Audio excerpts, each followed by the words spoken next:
Baby, now you're one of us. Ain't it fun? Ain't it fun? Ain't it fun?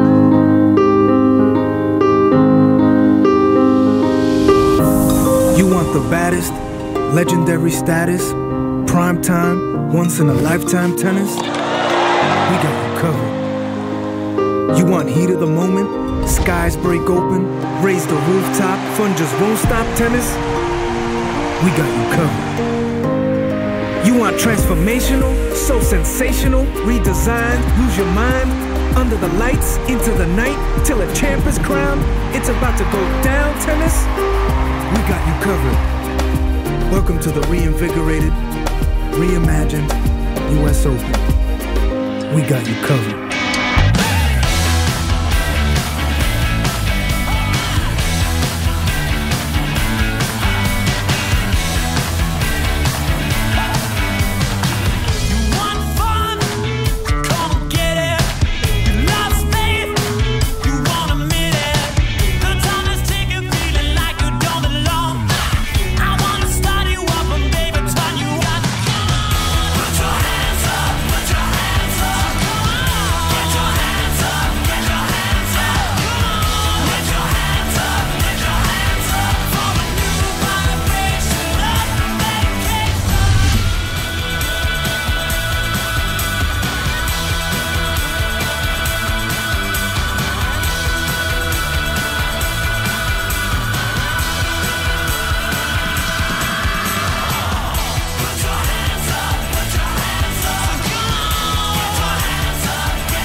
Well, good afternoon, everyone, and welcome to New York City's historic Southport District and the USTA's first ever US Open experience. As we all know, the best sporting events, you don't watch, you participate.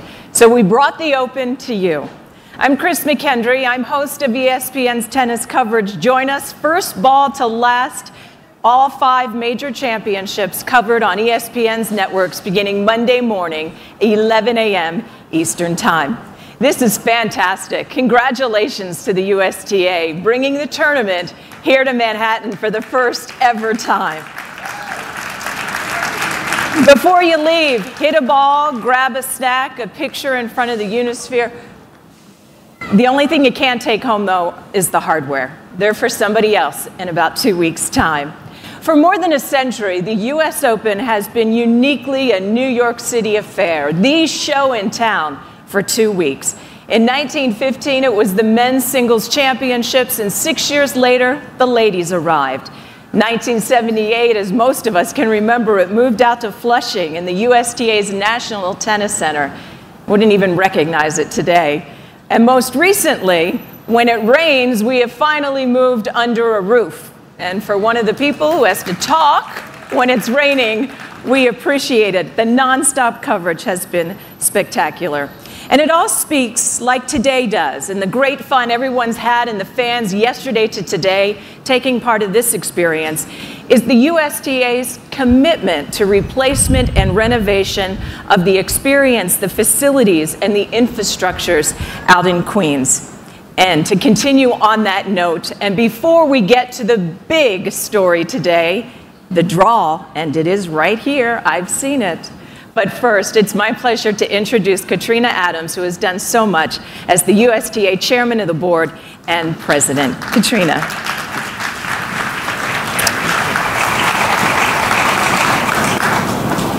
Thank you, Chris, and good afternoon, everyone. And thank you for being here today.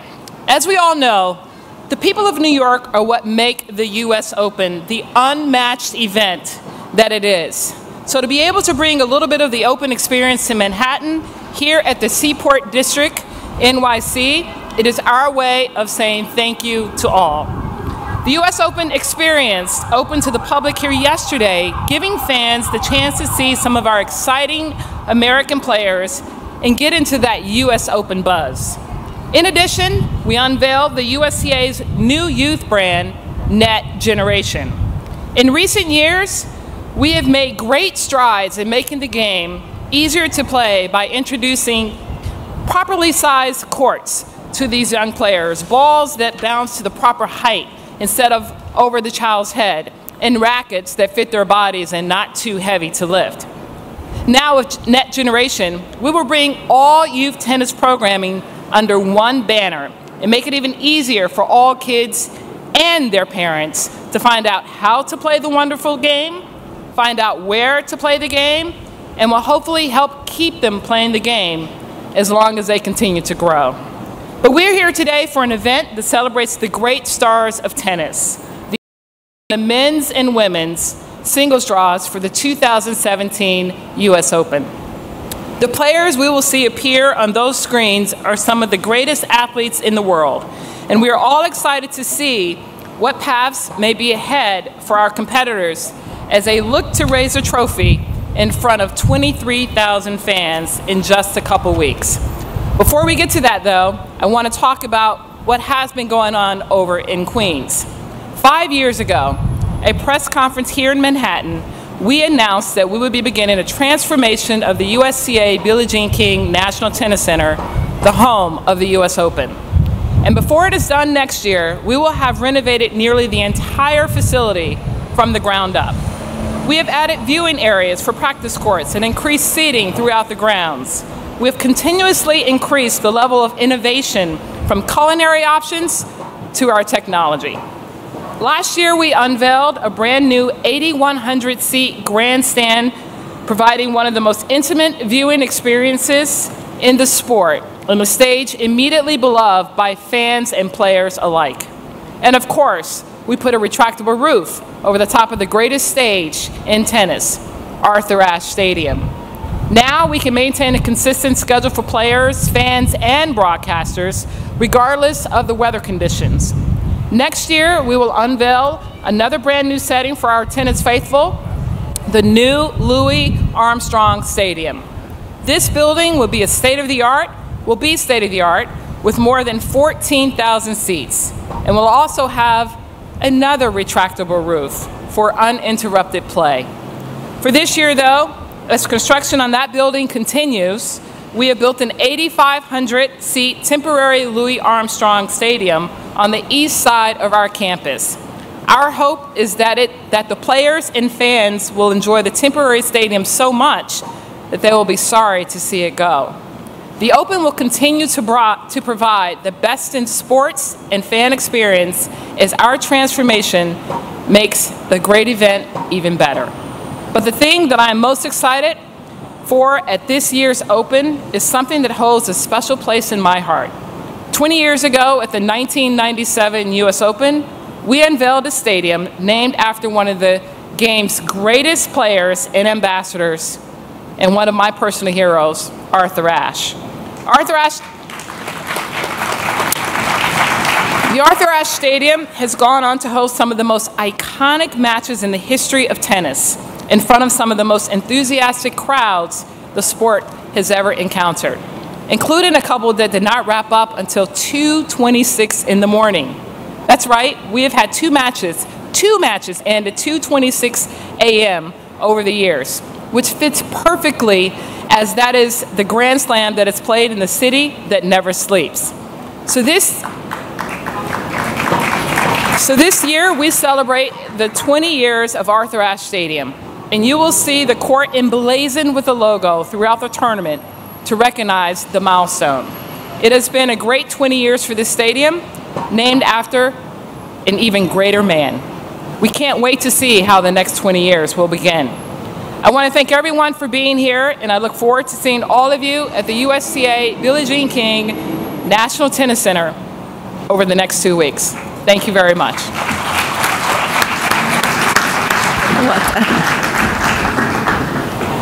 20 years since Arthur Ashe Stadium. That's incredible. To think 20 years ago, 23,000 seats, the world's largest tennis-only stadium in the world was built. And that was just the beginning. The renovations have been nothing short of spectacular out at the grounds. But to move the sport along and to make the sport very interesting to the fans, to the players, and keep everyone's attention, if not imagination, other innovations, we hope, happen. And they have been, in fact, over the past week over at the grounds, implementing across the events, not the 5 major events yet, but for more on these interesting developments, I want to bring up David Brewer. He's our tournament director.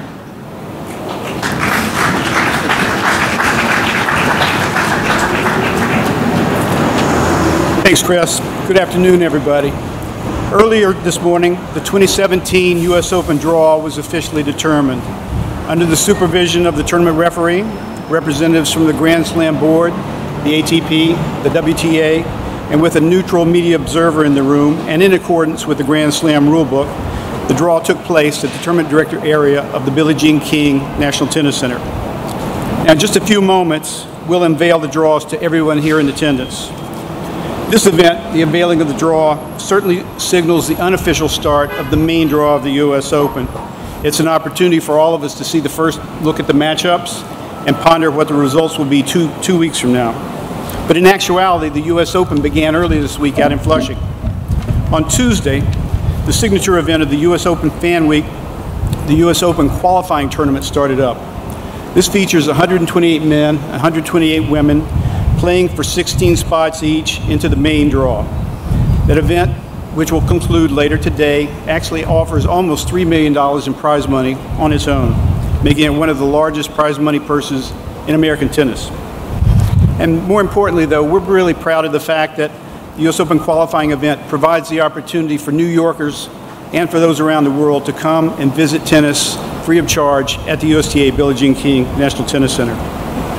Most of the players who have been playing in the qualifying tournament are ranked in the top 250 in the world, and they're truly world class. They are as good an athlete as any other sport here in the United States. And not only have these athletes entertained New Yorkers, but they've also helped the U.S. Open maintain its tradition, a long-standing tradition of innovation. Throughout the history, the U.S. Open has looked to push the boundaries of the sport of tennis and make the game more enjoyable and exciting for fans and competitors alike, from U.S. Open blue courts to electronic line calling and beyond. At this year's qualifying tournament, we implemented a number of innovations that were reviewed by the Grand Slam Board and made in consensus with the 2 tours and with the ITF and the Rules of Tennis Committee. These innovations will be used at all tournaments this year at the U.S. Open, except for the main draw, singles, doubles, and mixed doubles. And this year, we wanted to focus our innovations on 2 areas that are certainly pertinent to us these days: pace of play and coaching.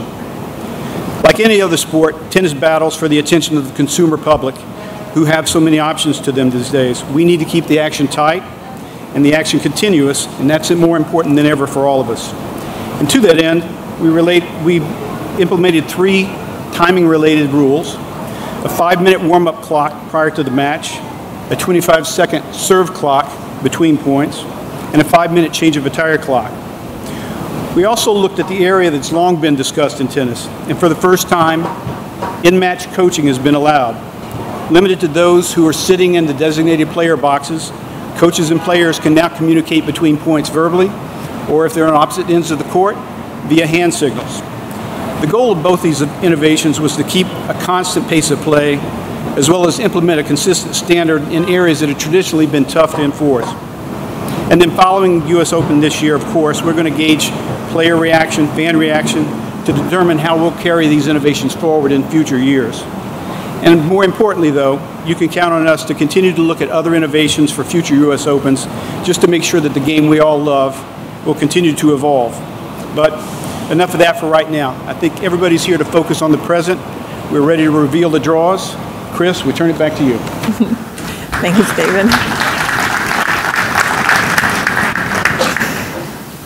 So are we ready for the draws? To help me, Mary Jo Fernandez and Chris Fowler, 2 of my colleagues from ESPN.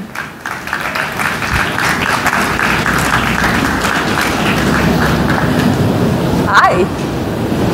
Hello, we ready? You ready? So exciting. You're ready. Isn't this great? It's amazing. The New Yorker. As a New Yorker, That's welcome. Right. If you're watching around the world on Facebook, welcome. The Beautiful weather is supposed to continue right through the start of the tournament, which is nice. So.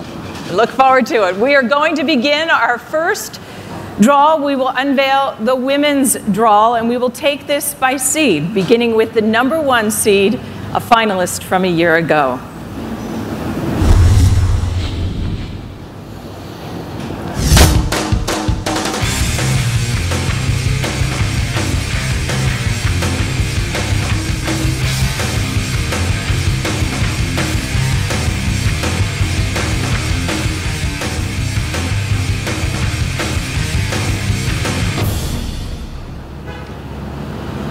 Karolina Pliskova. She is the #1 seed, and this is her quarter of the draw. Here are the 16 matches in that quarter of the draw.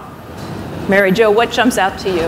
Well, first of all, it's incredible what a year has done for Pliskova. Remember, this time, before she got to the final, she hadn't been past the 3rd round of a Grand Slam. So this really catapulted her season. She's won 3 titles this year. She's got one of the biggest serves in the game, and I like her section of the draw.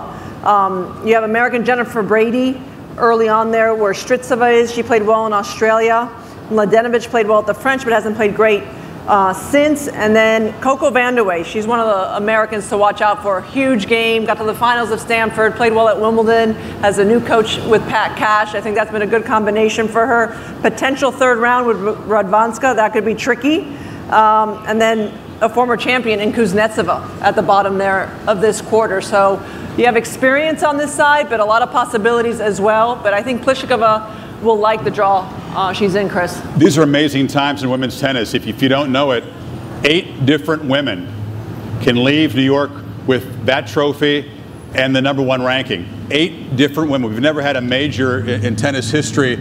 They could begin to fall away as the results bear out, but Pliskova coming back here, Mary Jo, the first time at a major as the #1 seed. Yeah, she's got great memories in New York. She's also got a lot of pressure and points to defend from the player's perspective, too. For sure, and we've been waiting for that player to take over and really embrace being at the top of the women's game. I love Pliskova's demeanor. I think she's cool, calm, and collected.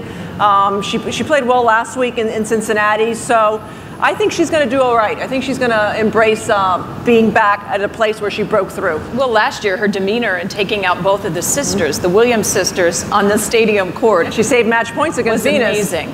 Absolutely amazing. The other one player I wanted to point out here is this is where we find Cici Bellis. Yes, and she's had a phenomenal season as well. She missed out on being seeded, I think, by 1 or 2 spots. She's been very consistent. I love how she competes. She's got great ground strokes, but she is one of the best competitors that you'll see out there. So I like her section of the draw. Safarova's a dangerous floater in there as well. That could be a potential 2nd round for Cici. She plays Kontaveit Safarova. She's the #1 player in the world now. Lucy, of course, Bethany Maddox-Sands was the #1 player in the world, got injured at Wimbledon and is sidelined for now. Doubles player. You mentioned Coco Vandeweghe, a nice result, Stanford final against Allison Risk, 2 Americans that know each other very well. They go way back to 2008, playing in very small tournaments, and now in each other's way in their home slam. And they played at Wimbledon as well. They do know each other well. They've been on many Fed Cup teams together, so that's always a little uncomfortable when you play someone from your own country. But Coco won the one at Wimbledon easier. I think on a grass court, she probably has a little bit more firepower. She's played better than Summer than Ali, but still it's tough when the 2 Americans face each other. You know, with Coco Vandeweghe, and this is an interesting story that we've been following since Wimbledon, and I think New Yorkers, the audience, the fans here will watch it, is Pat Cash with Coco Vandeweghe.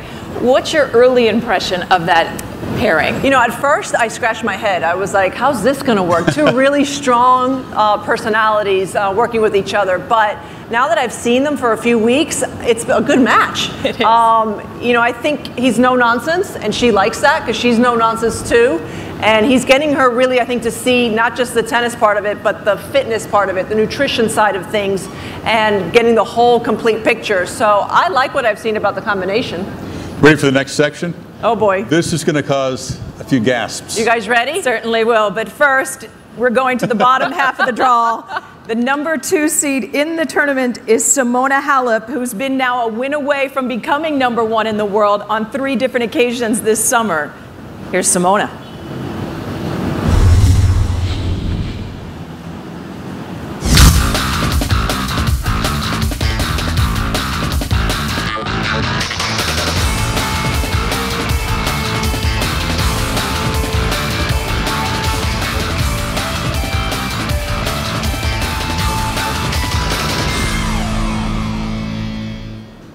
Simona Halep's quarter of the draw. She is the 2 seed. It's the bottom half of the draw, and go right to the bottom and look who she plays first round. Wow. Simona Halep gets that wild card. Maria Sharapova in the first round.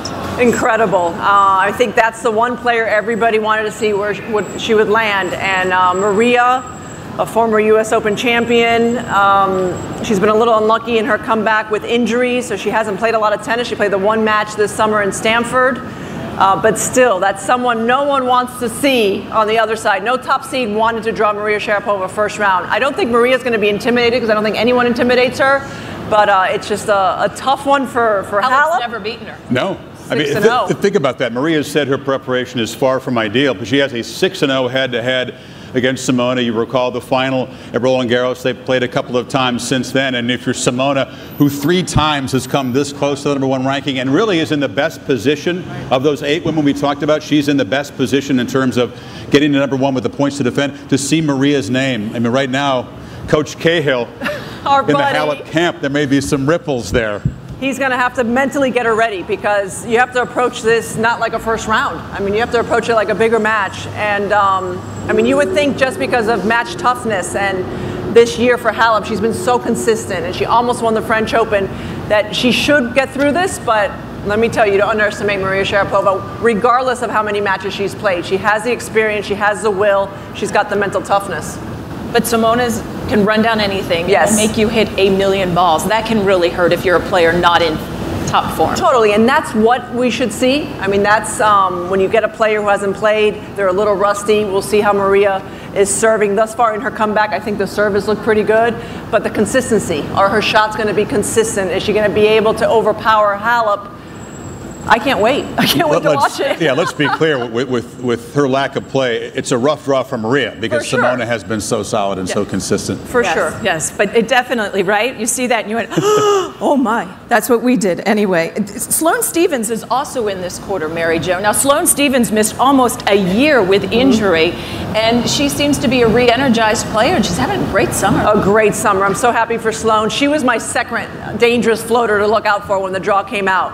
And she lands against Roberta Vinci, a former finalist here. Would you have imagined Sloane could have these kind of results? I mean, I think she's stunned herself, taking wild cards into big tournaments and going deep. I'm surprised. I questioned her coming back at Wimbledon. I thought, gee, on grass, you know, that's really tough to come back on that kind of surface. But she played singles, doubles, and mixed there just to try to get back into the groove of things, to get the matches. And she went to Washington, and then in Canada, made it all the way to the semis. Beat a lot of lefties, including Kvitova and Safarova, and then again in Cincinnati, made it to the semis there. So I think her attitude is the most important thing. I think she has a new perspective because she was out for almost a year with her foot injury that she needed surgery for. And I think she has a new appreciation for the game, and you can tell she's competing much better. This is also where we find Jo Konta. Yeah. I mean, she's a player that's got a proven game on all surfaces, waiting for her big breakthrough at the US Open. Number 7 seed here. You know, if you look at that, Gerges, the potential first seed for her, which is a very, very tricky match. Kanyu's another young player too, Mary Jo, from Croatia, who's got a very tricky opening round match as well with Barty. Barty, one of the great stories this season. Kanyu got to the quarterfinals here last year, but for Jo Konta, I mean, she's the most improved player in the last 2 seasons. I think she was outside the top 100 2 years ago, and now she's in the top 10. I love how fearless she is. I mean, there's no hesitation in her game. She is overly aggressive no matter who she's playing, and I think she plays her first round like she would her semifinal match. I think she's very mentally focused. We'll see. I think she struggles a little bit in the heat, but as you said before, the weather's supposed to be great. Yeah. So I think that will help her. And if she were to meet Halep, let's say, she's had great matches against her in the past, so that would be very intriguing. Very good. Now let's move on to not only the 3rd seed in the tournament, but she's also the favorite coming into this tournament, and she is your Wimbledon champion, Garbiñe Muguruza.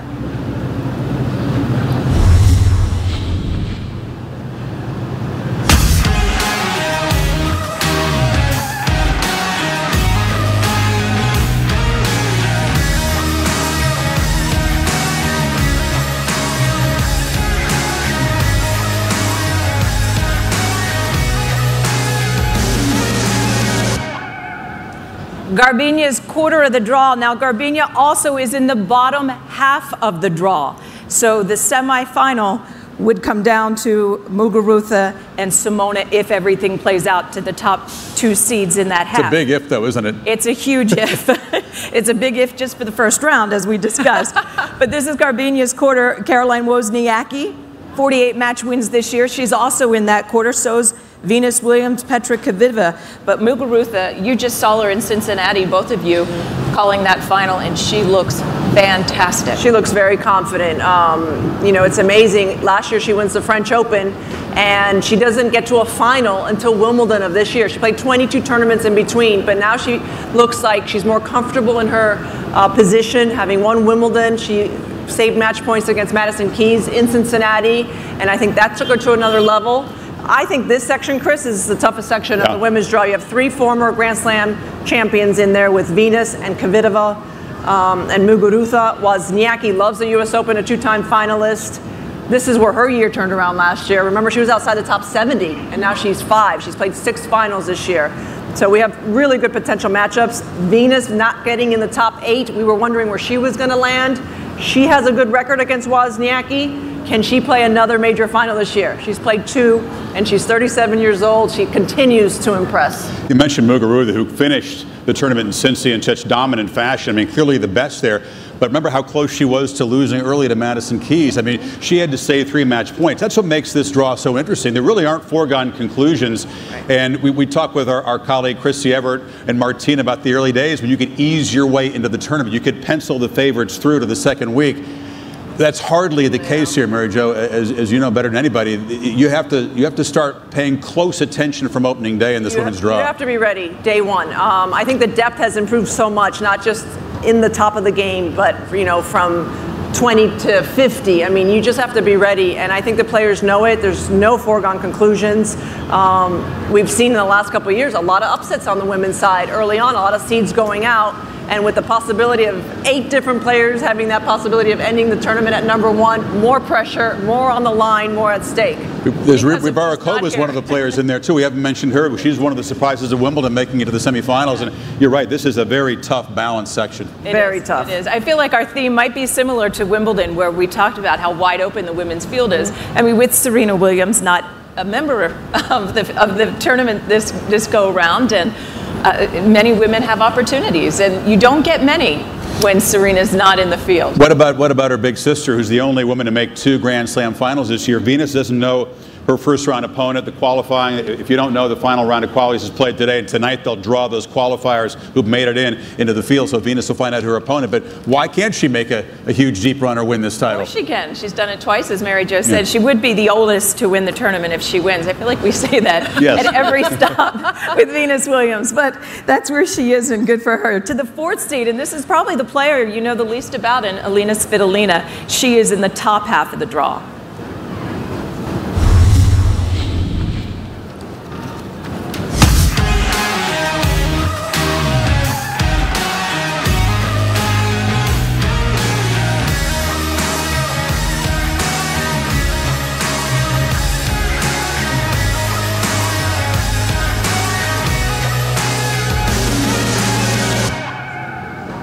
This is Svitolina's quarter of the draw, and it should take a look. And she herself has been so impressive, especially winning in Toronto. Took out 4 top 10 players, so just as impressive as Muguruza was in Cincinnati, she was in Canada. But this is also where you find the defending champion, Angelique Kerber, who's going to be joining us a little bit later. But look at her first round matchup against Osaka. Yeah, that's a tough first round. Also for Svitolina, Siniakova is a young up-and-comer from the Czech Republic. So those are 2 rounds where the top seeds are going to have to be focused and ready from the get-go.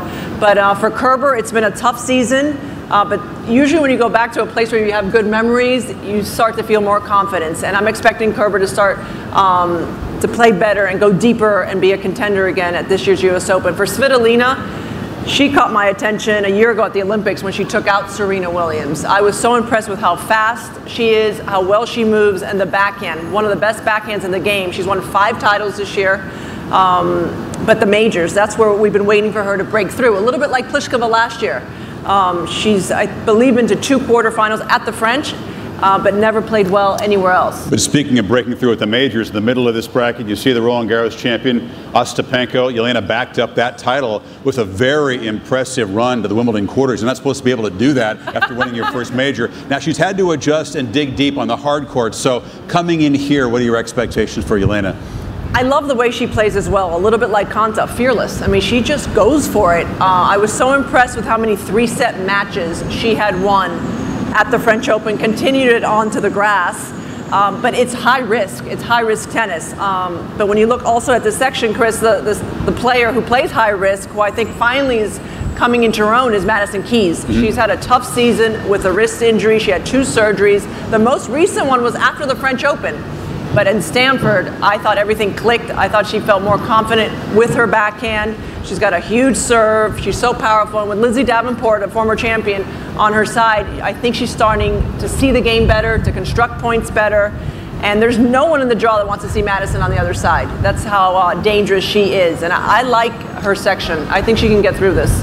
Just another very open quarter There's of the a lot draw. of opportunity. You could say that about just about every quarter, but this one in particular, it's hard to look at that and say here's a clear-cut favorite. Yeah, when you talk about Madison seeing the game better and what Lindsay's been working on, Mary Jo, she has that weapon of a forehand. That if anybody tries to go forehand to forehand with her, that's wrong. Yes, absolutely. That's not a smart move. But is Madison being a bit more selective on when to pull the trigger? I think so, and I think she's realizing that her rally ball is bigger than the majority's big ball. I remember during Fed Cups, she'd hit a huge ball, and I'd ask her, okay, between 1 and 10, how hard did you hit it? And she'd say, oh, that was about a 6. And I was like, 6 is good. 6 is plenty, you know. But I think because she can hit an 8, 9 consistently, she's so tempted to do it all the time. But she doesn't need to. But I think this is the best we've seen from Madison in a while. The left wrist always concerns me. She had a little bit of an issue when she lost to Muguruza with those match points. At the end, it was a windy day. But if her left wrist is 100%, look for Madison to go far. Yeah, I'm looking at her section. Quite a few young Americans with her in there, and someone she knows well is Madison Brengel. And then Vesnina, really the first seed she can see. Absolutely. You have an All-American clash with Shelby Rogers and Kayla Day, the wild card, who played here last year, the lefty, very talented player. So it's a good section. Christina McHale's in there with Polyachikova. That's a potential upset. Kasakina from Russia. She's very talented as well. So a lot of good names in this section, but look out for those first rounds between Kerber and Osaka and Svitolina and Siniakova. I think those will be very good matches. Great. All right, so that is your ladies' draw, the women's draw. On to the men. Are we ready? We're ready. All right, the #1 seed for the first time in 3 years. The rock star is back at #1, Rafa Nadal.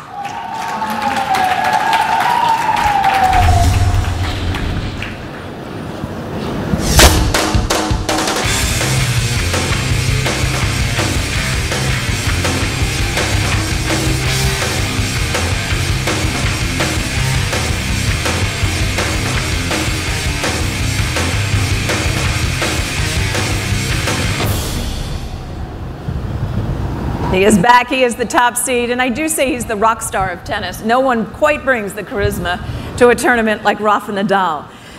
This is his quarter. What you're going to see at the bottom of his quarter, Grigor Dimitrov, who's coming off the biggest title of his career, winning in Cincinnati.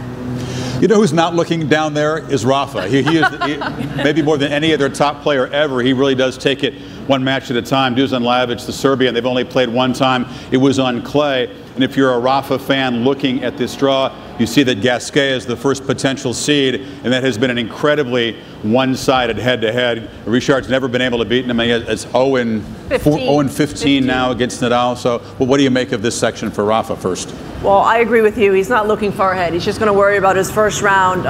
He's lost early the last couple of years, but I think he's going to like it. Gasquet is a familiar opponent that he doesn't mind his game. I think the first big test would be the round of 16, either Fognini or Burdick. Burdick does play Ryan Harrison. That could be beat him here. Fognini beat him here from 2 sets to love down. So those are 2 players that can take the ball early. Burdick, of course, has the power. But besides that, Monfils, the shot maker. We have a lot of shot makers in this section of the draw. I'm just fascinated to see how Rafa approaches it mentally. He was let down in Cincinnati by one of the great weapons this sport has ever seen. His forehand just went completely off, and he got very frustrated. I think he's had a very good summer serving. He's winning some free points on his serve. But the return has been a problem against the bigger servers, and it's pretty stunning to see the forehand go awry from Nadal. And I think he spent a lot of time in the practice court since then trying to get that back together. It's interesting for a champion who needs a lot of matches to feel confident. So on the clay court, he was winning a ton, and he got to the French, and he just totally dominated. A match like the Mueller match where he loses a close one, then he starts to doubt himself just a little bit. And I think this summer, both in Canada and then in Cincinnati, the forehand has been the shot that's been a little bit just inconsistent. He's just not feeling it the way that 5-all game against Kyrgios in the second set was one of the worst games I've ever seen him play, where he just couldn't find the timing. He did feel like the balls were flying there more than usual, but he's been here working super hard, you know, from the beginning of the week. And as the tournament progresses, the first week, that's the tough week. If he gets into the second week, then look out, because that's when his confidence will kick in. How about Dimitrov? How much can he take from his win in Cincinnati? We've been waiting for a big win like this from Dimitrov, and when you start to look at young players like Sasha Zverev, you started to think Dimitrov was becoming that skipped generation, not necessarily the next generation. What do you take from that win? He said not so fast about that. I thought Grigor was incredibly impressive in Cincinnati. He wins his first Masters title. He played a very tough mental match against John Isner. There were no breaks of serve in either semifinal of that tournament, so it comes down to a swing of the racket or two in a tiebreak. He was incredibly poised in what's a very tough mental match, backed it up in his first Masters final. He was by far the stronger, calmer player compared to Kyrgios in that final. And I think afterward, he talked about momentum. He said he's spent the last few years watching the, quote, big four build momentum. And when they get that momentum built up, in his mind, they're almost unplayable. Well, he's now bringing momentum into this major, and I can't wait to see how it unfolds. I mean, he has every shot in the book. He's always had all the ingredients. He's such a great athlete. To see him come through when he was expected to come through to a certain degree, I think that's what was impressive, because that's when the pressure's there. This was an opportunity. 3 of the 4 weren't there. This was his moment, and he was able to capitalize on it. All right, well, one of the 3 who wasn't there is coming back. He's the 2 seed at the U.S. Open. We haven't seen him since Wimbledon. He's a former champion, Andy Murray, as we go to the bottom half of the men's draw.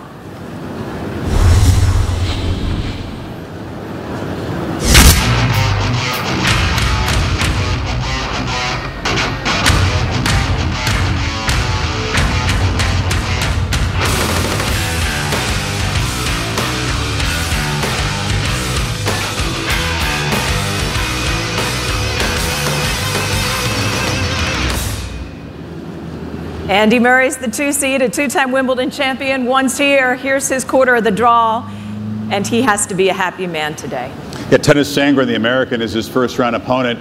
If you begin to, and he won't look past that. I mean, Andy is not a guy, I think, that usually rolls into a major, in his words, undercooked, and feels all that confident. He's going to have, he'll practice hard. He's been here since middle of last week, I think, but just getting matches, Mary Jo, getting his teeth into the tournament, and then feeling more comfortable, making sure his hip feels good, too. Well, that's the #1 thing, and I think you don't really know until you get into a match situation. You can practice all you want, but all of a sudden you get into a match situation where the stress is higher, the tension's higher, then you'll know how the body's feeling and how the injury is. And you know, with Andy, he needs long rallies. I think he needs to get his timing. He needs to feel like the big points, he knows what's coming, and he knows where he's going to anticipate.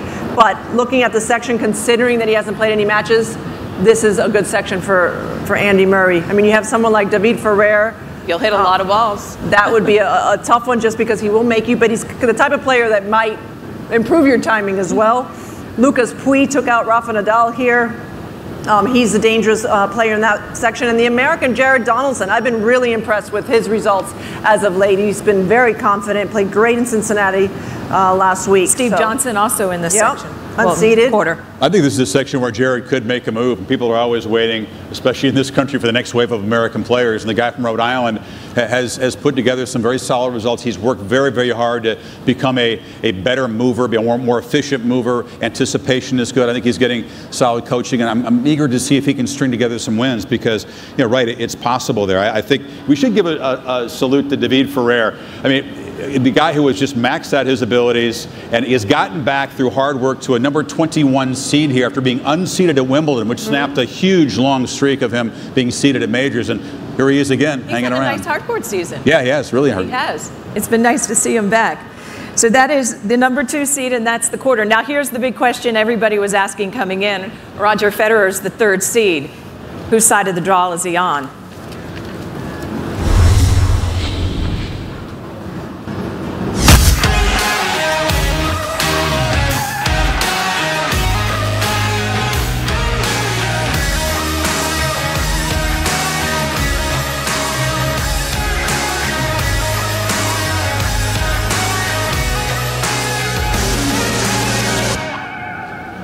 The 19-time Grand Slam champion looking for a 6th U.S. Open here.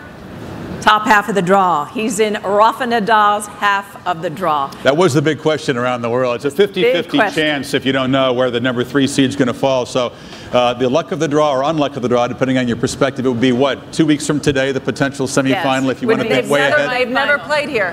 They have one major that they've never faced off against each other, which is unbelievable. But you talk about players not looking past the first round match. Of course, Roger wouldn't.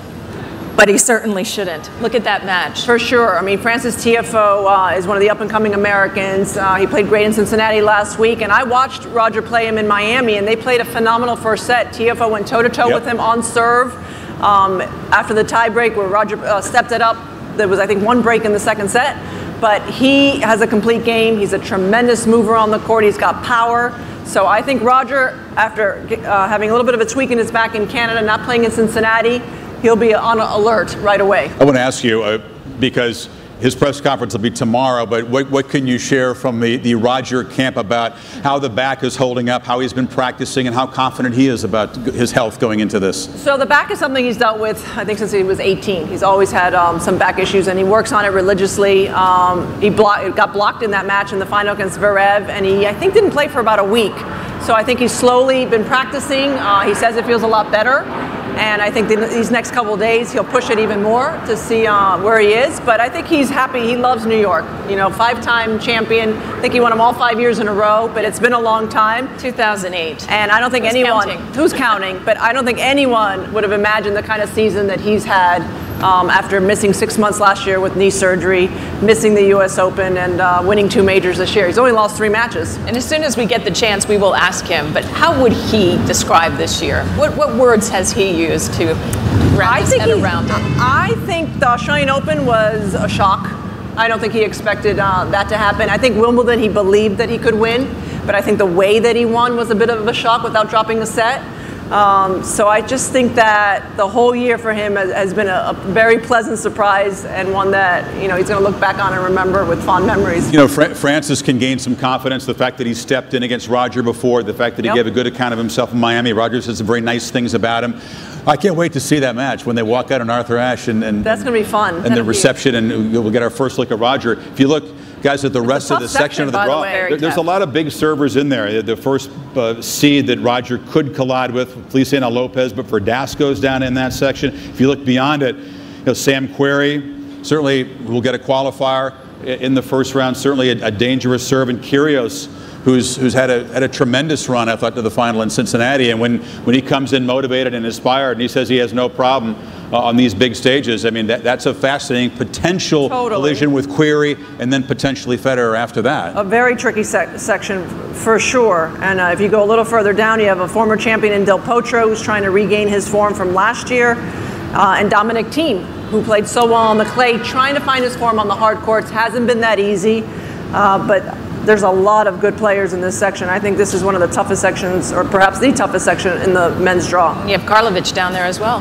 Yeah. So nobody wants to see his name when the draw comes out. Nobody. Never. Yeah. That is a guessing game half the time when you're on the court with him. So let's move on to the 4th seed, the final quarter of the draw. And we go back to the bottom half of the draw for the 20-year-old Sasha Zverev.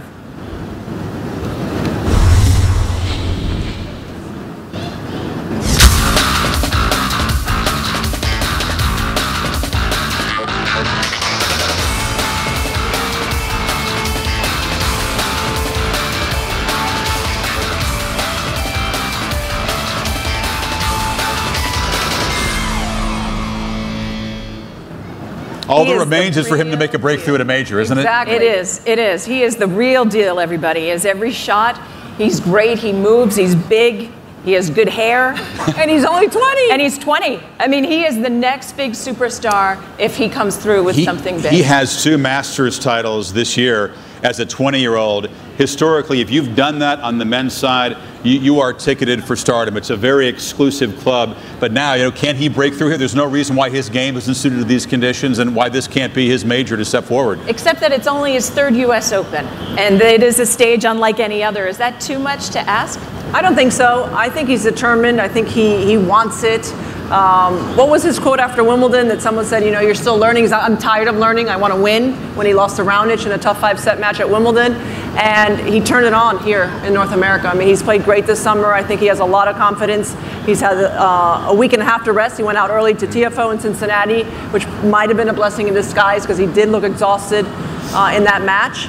And he's got everything, and he has a lot to improve still, which is the scary part. So there's no question in my mind this is someone you're going to look in the future and say, he's won a U.S. Open. He's got a potential second-round match, though, against Borna Coric, and another guy sort of that generation that there's been high expectations for. Obviously, Zverev has zoomed way ahead of the pack, those guys in that generation. And this is where we see Marin Cilic as well. Yeah, former champion. He's going to join us. Finalist at this year's Wimbledon, has not played since. So like Andy Murray, coming into the last major of the season with no matches. But you have Khachanov, another young one that's up and coming from Russia.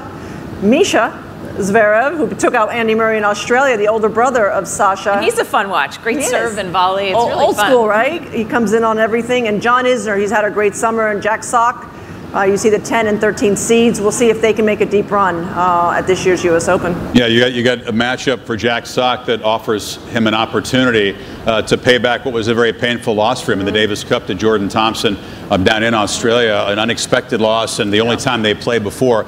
And Jack's results have not been great this summer, so an opportunity to get a little payback and try to get his Open off to a good start. That's a good point. He takes Davis Cup, as all the American players do, really all the players around the world.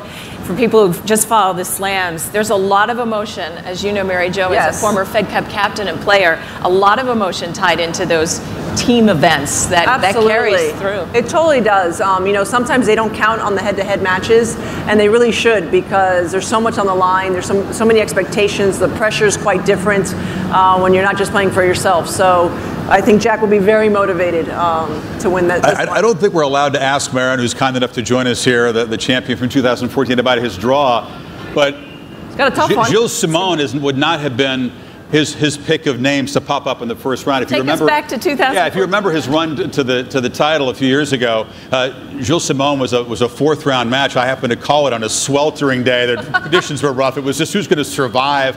It went 5 sets. There were 1 million winners and unforced errors on both sides, and Marin got through that match. And I think that really was. Yeah. You wouldn't have said his level of play at the time was going to put him with this beautiful trophy, but he kind of got a boost from getting out of that match and played better and better, and of course dominated in the final. It's one of the most lopsided men's finals we've had in 15 years. But that narrow escape and the 1-5 head-to-head against Simon, who just gives him trouble. That's a very tricky one for a guy who maybe has some health concerns as well. Absolutely. I mean, Simon's the type of player that's going to make you hit so many balls, and he prides himself in trying to make you play badly with the slow pace shots, and he plays slowly as well. But if you get through this kind of match, then I think you feel confident, because you feel a little bit sharper and that your timing's a little bit better. But definitely one of the most dangerous first-round matches for a top seed. Look at the big servers in that section, too. We talked quickly about Isner. You got Gilles Muller, the lefty server,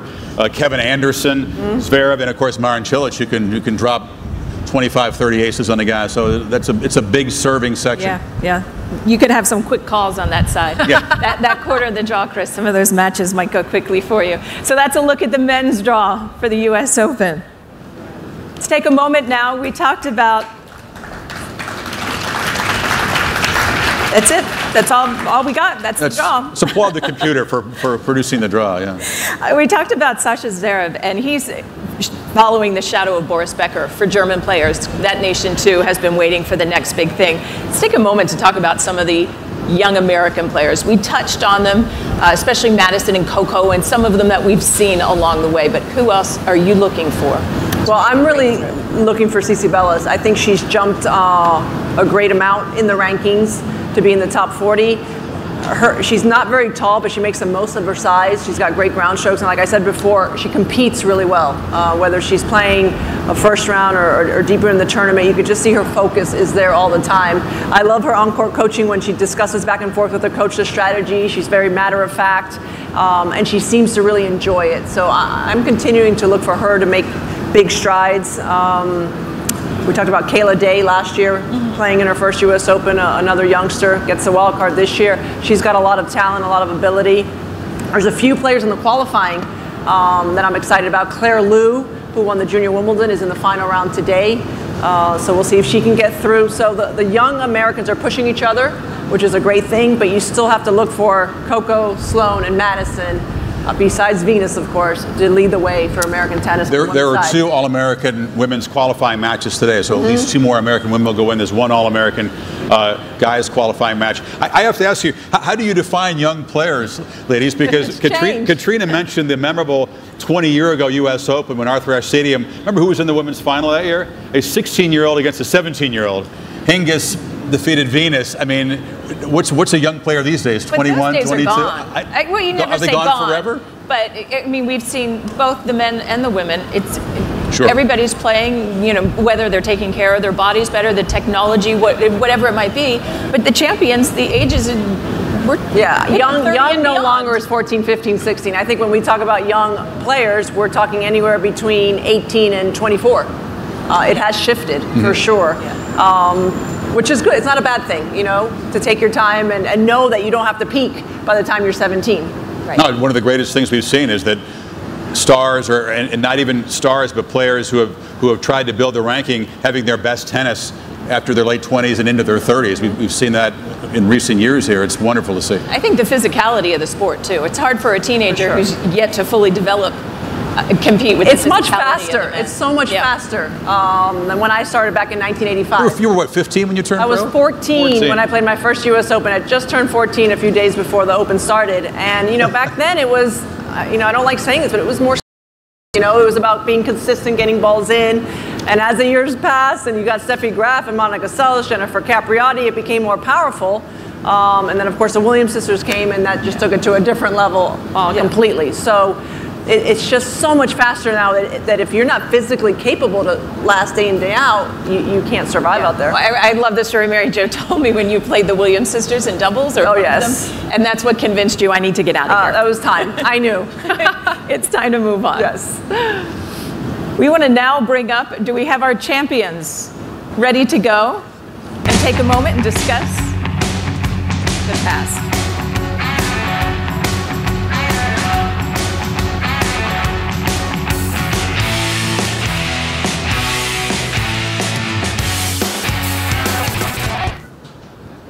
Our defending ladies champion, Angela Kerber, and 2014, Marin Cilic. How are you? Good.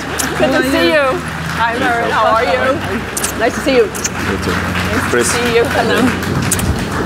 Nice to see you both. Thank you for taking the time and coming to the U.S. Open experience here in Manhattan for the first time. Have you ever been to this neighborhood? Never. I'm the first time here. We have the New York soundtrack, by the way, here. This is for the welcome. Yes. That was you guys. Your welcoming party. Well, welcome. This is Lower Manhattan, South Street, Seaport, very historic area. And it was a lot of fun to get the U.S. Open out here, meet many more of your fans. And I understand you're going to hit a few balls maybe with the kids. Yeah, sure. I mean, that's why we are here. I think it's great to being here and with all of you guys and to doing something different beside the court, because it's, of course, New York is New York, so we can do a lot of things. And yeah, I mean, it's a magic place here. It is a magic place. And I remember last year, Mary, when we were talking, you said there's something about when you get back to the tennis center, you smile. You start to smile, and it makes you so happy. And both of you can speak to that. What is it like when you return to a tournament where you've had such great memories? It's special. I mean, it's always a place where you are having obviously a great success, especially for me here, first Grand Slam.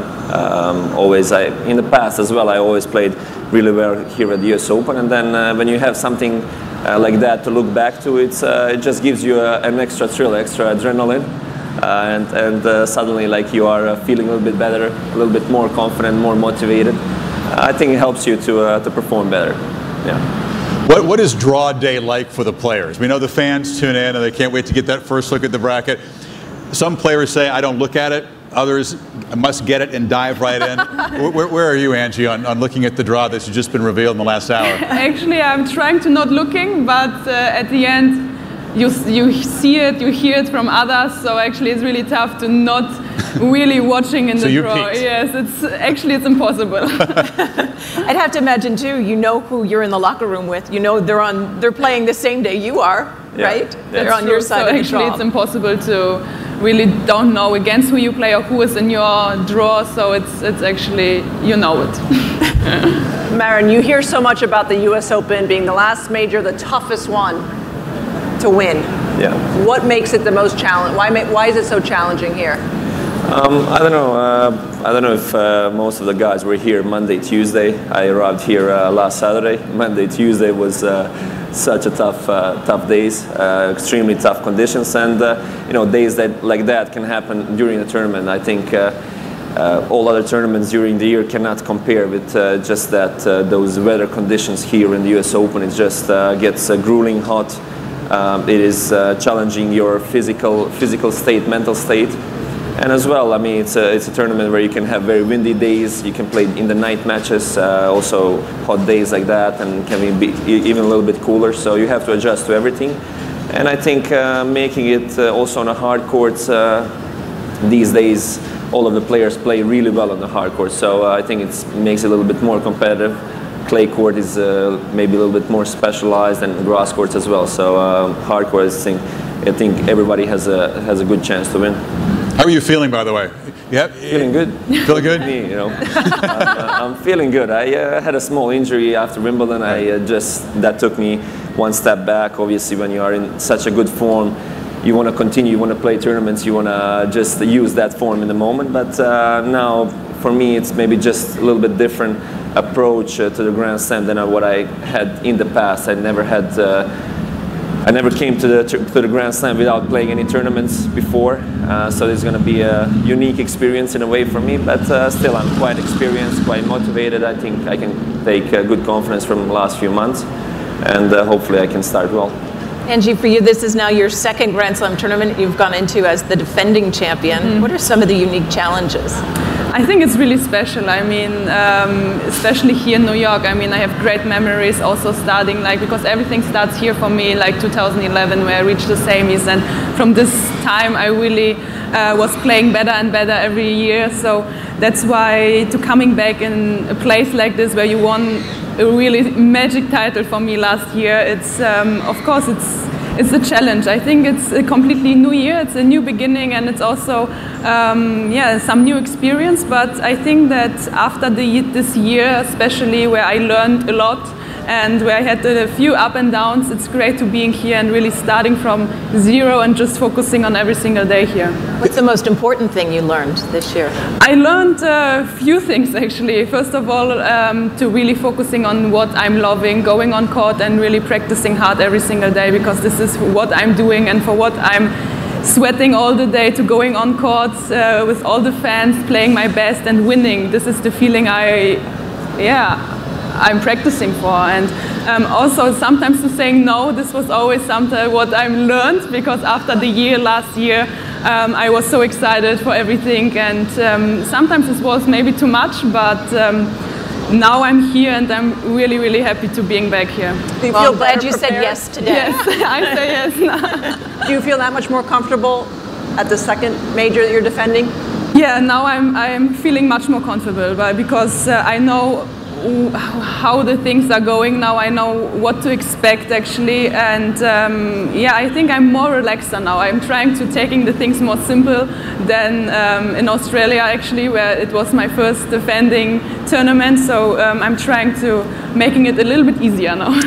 Maren, many players say you learn more from difficult experiences and losses than from titles. What was the takeaway from Wimbledon? As deeply disappointing as that was, now you've had some time and distance. It was a tremendous tournament that you had, even if it didn't end the way you wanted. with the physical problem in the final. What did you take away from that? How can it make you stronger the next time you're in that situation? To take care of my blisters a little bit better. The feet are good? Yeah, feet are good. Feet are good. I mean, it was just a tough experience in a way. I was looking at it in a way that I was playing extremely well, maybe the most consistent throughout all my career.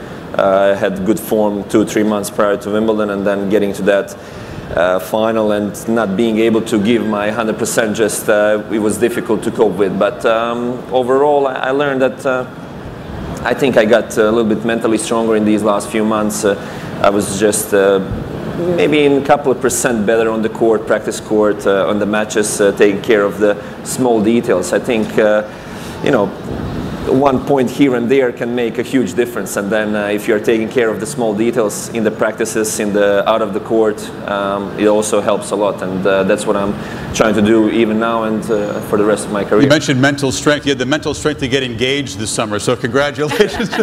Thank you. It happened a little bit earlier, but the media learned from a little later. So tell us, fine. how did Thank you propose? That's private thing. Oh, come on.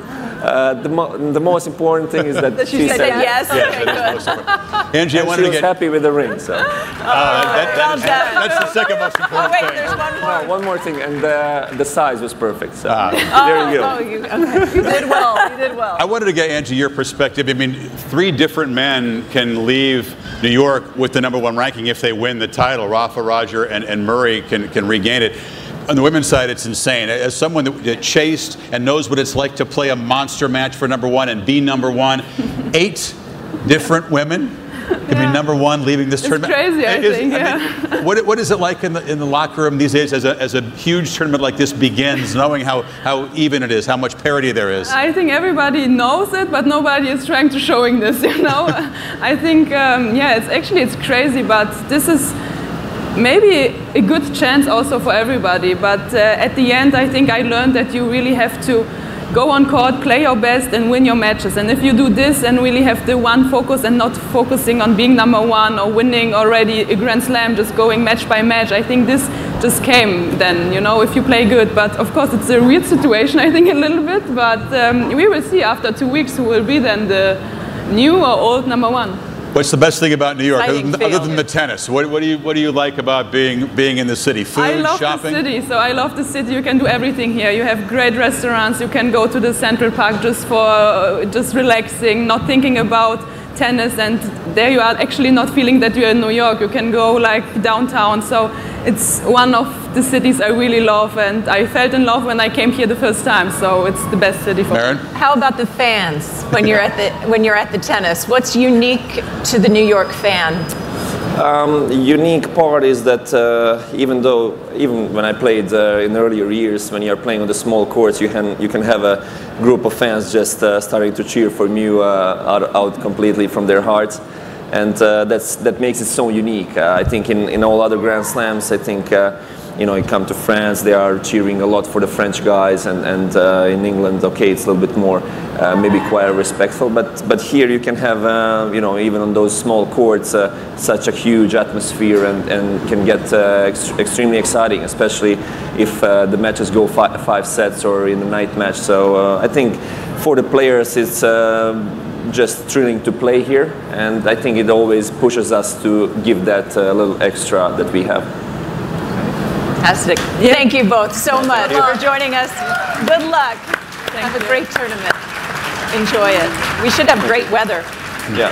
Yeah. Hopefully it stays like this. Yes, it's supposed to be like this for a couple of weeks. Yes. That's good. No humidity.